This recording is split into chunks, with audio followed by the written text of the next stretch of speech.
গোয়া যারা যান তারা প্রত্যেকে অবশ্যই আগুয়াড়া ফোর্টে যান। অনেকে আছেন যারা যান না, কিন্তু তারা সম্ভবত একটা বড় জিনিস মিস করে যান।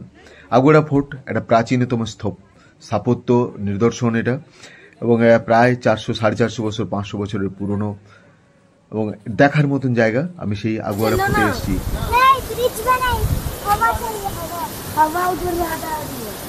ফোর্টটি অনেকটা জায়গা জুড়ে বিস্তৃত। আমি চলেছি ভিতরে। একটা বিখ্যাত ফোর্ট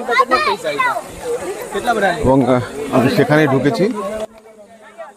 বলা হয় তখনকার দিনে যে ডাচ এবং মারাঠাদের আক্রমণকে প্রতিহত করার জন্য এই জায়গাটা বেছে নেওয়া হয়েছিল, এবং এখানে অরিজিনালি একটা বিরাট বড় জলের ট্যাঙ্ক ছিল। জল সংরক্ষণ করা হতো, এখান থেকে জাহাজে বিভিন্ন রকম জল সরবরাহ করা হতো। এবং এই যে স্ট্রাকচার দেখা যাচ্ছে পুরোটাই এখানে বর্ণনা করা রয়েছে সেটাই। এবং এটা এলে বোঝা যাবে প্রত্যেকটা জায়গায় খোলা নেই। বাতিঘরটা খুব সুন্দর, কিন্তু এই মুহূর্তে বাতিঘরে উঠতে দিচ্ছে না আমাদেরকে। বাতিঘর থেকে পুরো আরব সাগরের ভিউটা এত ভালো দেখা যায়। দুর্ভাগ্য আমাদের যে এই সময় বন্ধ রয়েছে এটা। এই মুহূর্তে এসেছি গোয়ার আগুয়াডা ফোর্টে, এবং এই ফোর্টটা বহু পুরনো। 1500 সামথিং সালে, 1590 সালে সম্ভবত এখানে প্রথম আসেন আলফানসো বলে একজন পর্তুগিজ নাবিক, এবং এই জায়গাটা আবিষ্কার করেন। তারপরে প্রায় 50-60 বছর পরে বিভিন্ন রকম ডাচরা, ইংরেজরা আসতে শুরু করে, এবং তাদের সাথে পর্তুগিজদের একটা কনফ্রন্টেশন শুরু হয় আর কি, এই এলাকা দখল নিয়ে। 1600 সালে 1601 খ্রিস্টাব্দে সম্ভবত এখানে এই ফোর্ট বানানো হয়, এবং এটা লোয়ার এবং আপার দুটো ফোর্ট। এটা হচ্ছে আপার ফোর্ট।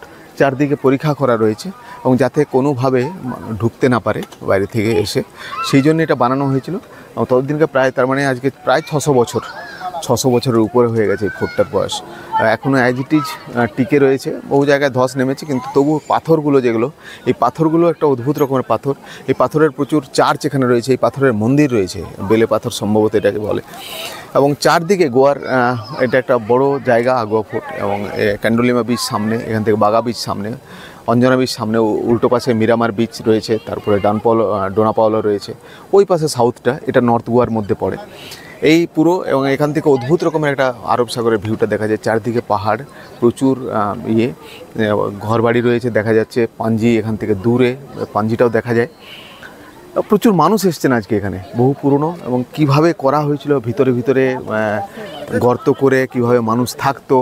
সব জায়গাটা ওপেন করা নেই, কিছু কিছু জায়গা বন্ধ রয়েছে, কিন্তু এই জায়গাগুলো দূরে দেখা যাচ্ছে যেগুলো, এটা হচ্ছে মিরামার বিচ। ওই পাশে রয়েছে খাঁড়ি, তার উপরে ওই পাশে মিরামার বিচ, এবং তার পাশে ডোনাপাওলা, আর ওই পাশে সাউথটা চলে গেছে। খুব শান্ত এখানে আরব সাগর, খুব একটা ঢেউ নেই, স্লো ঢেউ চলছে।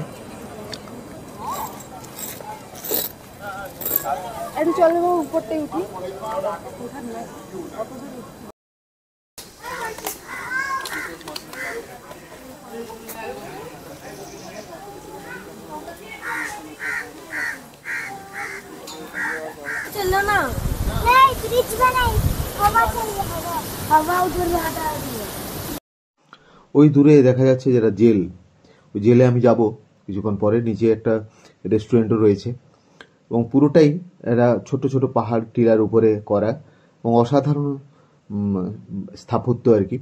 তখনকার দিনে কিভাবে এটাকে বানানো হয়েছিল তা সত্যি আশ্চর্য লাগে, এবং পুরোটাই তারা করেছিলেন নিজেদেরকে সুরক্ষিত রাখতে। চারদিকে প্রচুর জঙ্গল, এবং নিচে চলে গেছে সমুদ্র। চারদিকে পাঁচিলগুলো ভেঙে গেছে, চারদিকে করা ছিল, এটা পুরো ভেঙে চৌচির হয়ে গেছে। নিচে দেখা যাচ্ছে ছোট্ট পাঁচির, ওইটা ছিল আর কি, পুরোটাই ভেঙে গেছে।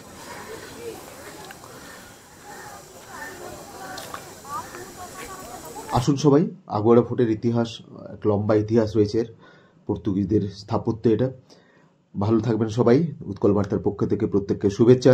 যদি ভালো লেগে থাকে অবশ্যই এটিকে লাইক করবেন, সাবস্ক্রাইব করবেন, এবং শেয়ার করে অন্যদের দেখার সুযোগ করে দেবেন। ভালো থাকবেন। এই বাতিঘর আমরা দেখতে পেলাম না আজকে, বন্ধ রয়েছে এটা। ধন্যবাদ, ভালো থাকবেন।